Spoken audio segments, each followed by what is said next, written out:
Hello students, Neena Hindi classes में आपका स्वागत है। आज हम डीएवी कक्षा छठी हिंदी का पाठ 14 एक रोमांचक यात्रा को पढ़ेंगे। इस पाठ के द्वारा जवाहरलाल नेहरू जी ने अपने जीवन की एक बहुत ही रोमांचक यात्रा को हमारे सामने प्रस्तुत किया है। इसमें उन्होंने अपनी एक पहाड़ी यात्रा के बारे में हमें बताया है, जो कि उन्होंने कुछ लोगों के साथ मिलकर की और तरह तरह की परेशानियां भी उठाई और बहुत ही अच्छा अनुभव भी रहा। और इस यात्रा में उन्होंने अमरनाथ जी की गुफा तक पहुंचने का प्रयत्न किया। तो आइए इस पाठ को पढ़ते हैं और उनकी रोमांचक यात्रा को जानते हैं। 1916 में अपने विवाह के पश्चात हमने कुछ महीने कश्मीर में बिताए। मैंने अपने परिवार को तो श्रीनगर की घाटी में छोड़ दिया, परंतु मैं अपने चचेरे भाई के साथ कई हफ्तों तक पहाड़ों में घूमता रहा और घूमते हुए लद्दाख तक पहुंच गया। यहाँ नेहरू जी क्या कह रहे हैं कि 1916 में अपने विवाह के पश्चात उन्होंने कुछ महीने कश्मीर में ही बिताए। कहाँ बिताए? कश्मीर में, ठीक है। और अपने परिवार को उन्होंने श्रीनगर की घाटी में छोड़ दिया, लेकिन वो खुद अपने एक चचेरे भाई के साथ, चचेरे भाई मतलब चाचा का बेटा, ठीक है। कौन से भाई के साथ? चचेरे भाई के साथ। ऐसी चीजें प्रश्नों में पूछी जाती हैं। तो अपने चचेरे भाई के साथ कुछ हफ्तों तक वो पहाड़ों में ही घूमते रहे और घूमते हुए वो लद्दाख तक पहुंच गए, ठीक है। कहाँ पहुंचे घूमते हुए? लद्दाख तक। इस यात्रा में मुझे एक दिल दहला देने वाला अनुभव हुआ। वो क्या था कि जोजिला घाटी से आगे सफर करते हुए हम एक जगह पहुंचे। हाँ, ये कौन सी घाटी से सफर कर रहे थे? जोजिला घाटी। वहां से सफर करते हुए ये एक जगह पहुंचे और इनके हिसाब से वह मटायन कहलाती थी, ठीक है। वो जगह क्या कहलाती थी? मटायन।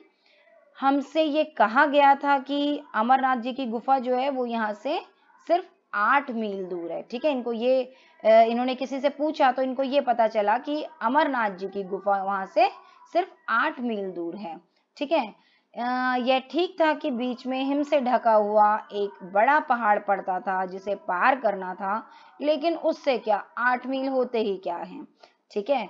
तो इन्होंने ऐसे सोचा कि ठीक है, बीच में एक बड़ा हिम मतलब बर्फ से ढका हुआ पहाड़ है, उसे पार करना है, लेकिन 8 मील होते ही क्या है, 8 मील तो ऐसे ही पार कर लेंगे और ये अमरनाथ जी की गुफा तक पहुंच जाएंगे, ऐसा इन्होंने सोचा। ये देखिए चित्र में देख सकते हैं किस प्रकार से इन्होंने यात्रा की। ओके। हम सभी में जोश खूब था, किंतु अनुभव नदारद, बिल्कुल भी अनुभव नहीं था, ठीक है ना। इन सब में बहुत जोश था कि हाँ हम चढ़ेंगे, ये ठीक है, ये चढ़ाई, लेकिन इनको किसी को भी अनुभव नहीं था, एक्सपीरियंस नहीं था।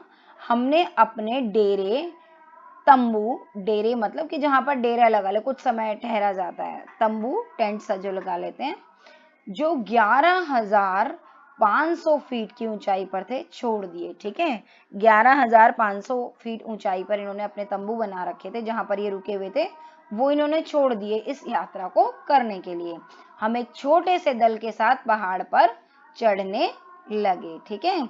एक छोटा सा दल पहले से चढ़ रहे होंगे शायद, तो उनके साथ में इन्होंने मिलकर पहाड़ पर चढ़ना शुरू कर दिया। रास्ता दिखाने के लिए हमारे साथ यहीं का एक गडरिया था। कौन था इनके साथ? एक गडरिया। गडरिया क्या होता है? जो भेड़ बकरी पालते हैं, चराते हैं, तो वहीं का एक गडरिया था, जिनको पहाड़ी रास्तों का पूरा ज्ञान होता है, वहां के जो होते हैं। हम लोगों ने रस्सियों की सांकल में एक दूसरे को बांध लिया, ठीक है। रस्सियों की एक सांकल सी बना ली और एक दूसरे को बांध लिए। देखिए चित्र में आप देख सकते हो कि कैसे इन्होंने एक दूसरे को बांध रखा है, ताकि कोई छूट ना जाए, कोई किसी मुसीबत में ना आ जाए, इसलिए एक दूसरे को ढंग से बांध लिया। ऐसे ही बंधे हुए हमने कई बर्फीली नदियों को पार किया। हमारी मुश्किलें बढ़ती गई तथा सांस लेने में भी कठिनाई होने लगी। सामान उठाने वालों में से कुछ के मुंह में खून निकलने लगा, ठीक है। वहां पे ऑक्सीजन की भी कमी होने लगी और बर्फ इतनी ज्यादा थी तो इनको चढ़ाई करने मुश्किल होने लगी, और जो सामान उठाने वाले थे उनके कुछ के मुंह से तो खून भी निकलने लगा। हालांकि उन पर बहुत बोझ नहीं था। इधर बर्फ पड़ने लगी और बर्फीली नदियां भयानक रूप से रपटीली हो गई। रपटीली मतलब तेज चलने लगी और फिसलन भरी सी हो गई। रपटीली मतलब फिसलन भरी कि उन पर चलो तो फिसल जाए। हम लोग बुरी तरह थक गए थे। एक एक कदम आगे बढ़ाने के लिए बहुत कोशिश करनी पड़ती थी। ठीक है, सब लोग बहुत थक गए थे और एक एक कदम बढ़ाने के लिए कोशिश करनी पड़ रही थी कि हाय अब पहुंचे ऐसे इनको लग रहा था, मतलब बहुत थक गए थे। लेकिन फिर भी हम आगे बढ़ते ही गए।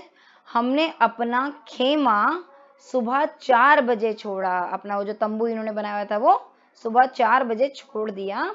12 बजे तक लगातार चढ़ते रहने के बाद हमें एक विशाल हिम सरोवर देखने का पुरस्कार मिला। हाँ, कि 12 बजे तक ये लगातार चढ़ते रहे। 4 बजे अपना इन्होंने तंबू छोड़ा और उसके बाद ये 12 बजे तक चढ़ते ही रहे और फिर इनको एक विशाल हिम सरोवर, बर्फ का एक सरोवर, तालाब सा देखने का इनको मौका मिला। वहां का दृश्य बहुत ही सुंदर था। ठीक है, उस सरोवर का दृश्य बहुत ही सुंदर था। ये प्रश्न में पूछा जाता है कई बार कि कैसा था वहां का दृश्य। वो कैसा था? बहुत ही सुंदर था। उसके चारों ओर बर्फ से ढकी पर्वत चोटियां थी। ठीक है, उस सरोवर के चारों ओर बर्फ से ढकी हुई चोटियां थी। ठीक है, मानो देवताओं का मुकुट या अर्धचंद्र हो। हाँ, वो बर्फ से ढकी हुई चोटियां ऐसे लग रही थी कि या तो देवताओं का मुकुट हो या अर्धचंद्र, आधा चांद हो, इस तरीके का लग रहा था। ठीक है, बहुत ही सुंदर लग रहा था। परंतु ताजा बर्फ और कोहरे ने शीघ्र ही इस दृश्य को हमारी आंखों से ओझल कर दिया। हाँ, ताजा बर्फ, जो तभी तभी बर्फ गिर रही थी और कोहरा जो छाया हुआ था ठंड से, वो उस सभी की वजह से वो दृश्य इनकी आंखों से जल्दी ही ओझल हो गया, गायब हो गया, हट गया। ठीक है, देख नहीं पा रहे थे ना थोड़ी दूरी तक का। पता नहीं हम कितनी ऊंचाई पर थे, लेकिन मेरा ख्याल है कि हम लोग कोई 15-16 हजार फीट की ऊंचाई पर जरूर रहे होंगे। ठीक है, ऐसा नेहरू जी खुद से अंदाजा लगा के कह रहे हैं कि इनको पता तो नहीं था कि कितनी ऊंचाई पर थे, लेकिन अंदाजे से 15-16 हजार, ठीक है ना, 15-16 हजार फीट की ऊंचाई पर ये रहे होंगे। इतनी ऊंचाई तक ये पहुंच चुके थे। क्योंकि हम अमरनाथ की गुफा से बहुत ऊंचे थे, अब हमें इस सरोवर को, जो कि लगभग आधा मील लंबा होगा, पार करके दूसरी तरफ नीचे गुफा को जाना था। ठीक है, ऊंचाई पर थे, अभी अमरनाथ जी की गुफा नीचे को थी, इनको वहां जाना था। और यहाँ पर बीच में एक आधा मील लंबा सरोवर था। ठीक है, जो कि हिम सरोवर था, उसे पार करके इनको नीचे गुफा की तरफ को जाना था। हम लोगों ने सोचा कि चढ़ाई खत्म होने से हमारी मुश्किलें भी खत्म हो गई होंगी। यही कारण था कि बहुत थके होने पर भी हम लोगों ने हंसते हुए यात्रा की यह मंजिल भी तय करनी शुरू की। हाँ, इनको लग रहा था कि अब इनकी मुश्किलें खत्म हो गई, चढ़ाई खत्म हुई तो, लेकिन ऐसा बिल्कुल नहीं था। वो इनको आगे पता चलता है। तो इनको, ये बहुत थके हुए थे, लेकिन फिर भी इनको लग रहा था कि बस ठीक है, अब तो इतना सा रह गया, अब तो मुश्किलें सारी टल गई और अब आसानी से पार हो जाएगा। इसलिए इन्होंने हंसते हुए वो यात्रा भी शुरू कर दी, आगे की तय करना। ठीक है, इन्होंने बिल्कुल भी आराम नहीं किया उस बीच में और आगे की यात्रा भी हंसते हुए शुरू कर दी। इनको लगा अब तो आसानी से पहुंच जाएंगे। इसमें बड़ा धोखा था, क्योंकि वहां दरारें बहुत सी थी। दरारें, जैसे दीवारों में दरारें होती है, ऐसे बर्फ के पहाड़ों में भी दरारें होती हैं और ताजा गिरने वाली बर्फ खतरनाक दरारों को ढक देती थी। हाँ, बहुत खतरनाक दरारें भी थी और जो ताजा बर्फ गिर रही थी वो उन दरारों को ढक देती थी। इससे देखो क्या हुआ कि इस नई बर्फ से ही मेरा करीब करीब खात्मा कर दिया होता, क्योंकि मैंने जो ही उसके ऊपर पैर रखा वह नीचे को खिसक गई और मैं धम से एक बड़ी दरार में जा गिरा। ठीक है, तो ये नेहरू जी ने ऐसा क्यों कहा कि मेरा खात्मा कर दिया था उस बड़ी दरार ने? क्योंकि दरार के ऊपर ताजा बर्फ गिर चुकी थी और इनका उस पे पैर रखा और पैर वो खिसक गई, बर्फ एकदम से खिसक गई और ये धम से एक बड़ी दरार में जा गिरे। ठीक है, तो अब आगे पढ़ें। यह दरार बहुत बड़ी थी और कोई भी चीज उसमें बिल्कुल नीचे पहुंच सकती थी। बहुत बड़ी दरार थी जिसमें ये गिर गए थे।